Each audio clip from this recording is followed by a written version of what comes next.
people are fighting right now. Should we give basic income for now or not? Should we bail out blue states or not? I think these are silly arguments. I saw a tweet that I don't know if you put it out or retweeted or something that said something to the effect of, let's not bail out states that are poorly run. Well, are all those states that take every single year, they take more than they actually give into the federal coffers, all those states that don't educate their people, or all those states like Texas, the state that I'm in, where 1 million people are uninsured and die prematurely, they have good fiscal numbers because they don't take care of their people. Are we supposed to then believe that somehow we shouldn't, for these guys that put more into the system than they take out, not really give them back some of what they put in? So again, what I always say, and I did tweet that out, I think we should take care of the states in their COVID-19 crisis. And there are issues that are affected by every state in COVID-19. But there are states that haven't done enough. And I'll use Ohio as an example. Ohio was told their unemployment system was not solvent in 2019. And what they did, they didn't fix it because it wasn't a problem. It wasn't an emergency.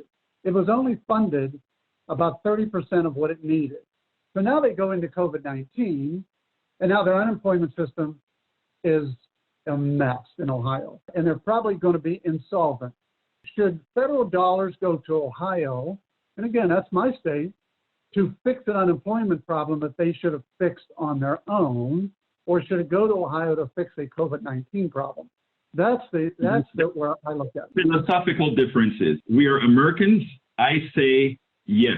In other words, I look at it as an insurance policy. I think I could convince you as a congressman to say yes. Because what we're going to find is every single state is going to have things that they've done stupidly. If we are printing money like crazy, which we are, and which we can afford to do, it's not like we're going to get buckets of dollars like we had in Germany, because if there's no scarcity, you can't get inflation. What we need here is, it would be nice if we got a little bit of scarcity of something so you can't have inflation. I know it doesn't go with your purview as a businessman because it kind of seems like people are getting something for nothing, but actually it's helping you too. The difference is I would probably sit and listen to you, and we probably would come up with a compromise to move forward. That doesn't mean I would disagree with you, and that's probably the difference, but that's the business person in me, because I realize to move forward, you do need a compromise. But I will also tell you what I fear more than anything. Do you have children? Yes, I do. Med school. Okay. That's expensive, yeah. Right. So I have 3 children.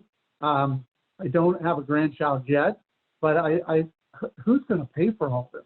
I mean, at some point, you've got to put fiscal responsibility back into the... But Congressman, you and I know better than that. You are a very smart, economically aware person. And that is, nobody has to pay for it. I mean, I know it sounds strange, but you know deep inside that I'm telling you a fact. When we had quantitative easing, nobody really paid for that. The thing about it is, what faith you have in your dollar, what faith you have in the economic system, and whether there is scarcity. That's all that really matters. We can't tell that out loudly because we don't want abuse. There's an MMT economist, her name is Stephanie Kelton, and she points out that there's a $685 billion slack, meaning at another inflated $685 billion in the economy, that is when scarcity comes into play and we get into that runaway inflation point that you're talking about. Well, what's even worse, though, you have said something, and I 100% agree with you. As long as there is comfort and the monetary, the dollar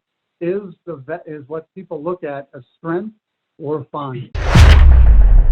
I'm Egberto Willies, host of Politics Done Right, an independent news program. I post several news videos of interest every day. I ask you so kindly to subscribe to my channel, and please leave me some comments. Thank you very much.